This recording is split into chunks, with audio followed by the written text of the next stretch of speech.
বুকে ধরে যত ফুল ফোটালাম, সে ফুলের কাঁটা ছাড়া কি পেলাম?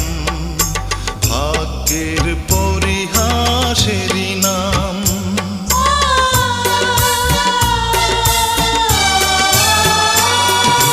বুকে ধরে যত ফুল ফোটালাম, সে ফুলের কাঁটা ছাড়া কি পেলাম?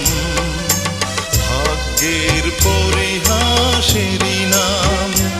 কেন নিয়তির কাছে বারে বারে হেরে যায় মানুষ এমন? আমার মতো